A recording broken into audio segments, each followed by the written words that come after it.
దూత media power of news. నమస్తే, welcome to Dootha media. నేను పవన్.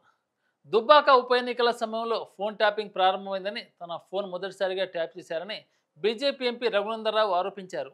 ఆ ఎన్నికలో తన ఫోన్తో పాటు కుటుంబ సభ్యుల ఫోన్లు కూడా ట్యాప్ చేశారని, ఈ విషయంపై డీజీపీకి అనేకసార్లు ఫిర్యాదు చేసినా ఫలితం లేకుండా పోయిందని వెల్లడించారు.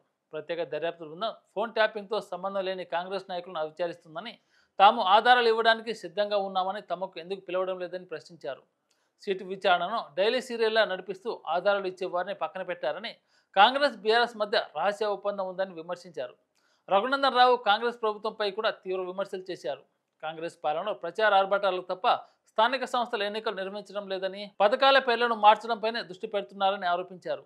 అన్నపూర్ణ క్యాంటీన్ను ఇందిరమ్మగా మార్చడం ద్వారా ఎమర్జెన్సీ గుర్తుకొస్తుందని, ఇందిరమ్మ ఇళ్ల పథకం కాంగ్రెస్ కార్యకర్తలకే పరిమితమైందని, నిజమైన నిరుపేదలకు ఇల్లు అందడం లేదని విమర్శించారు.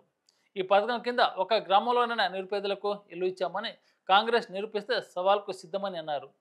బీసీ రిజర్వేషన్ల విషయంలో కూడా రఘునందన్ రావు కాంగ్రెస్ బీఆర్ఎస్లపై విమర్శలు గుప్పించారు. బీఆర్ఎస్ నాయకురాలు కవిత బీసీ ఉద్యమం గురించి మాట్లాడడాన్ని ఎద్దేవా చేశారు.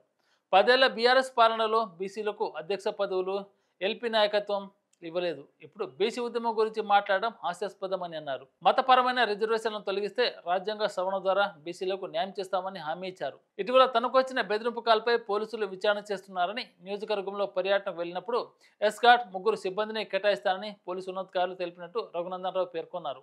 For more updates please subscribe దూత మీడియా.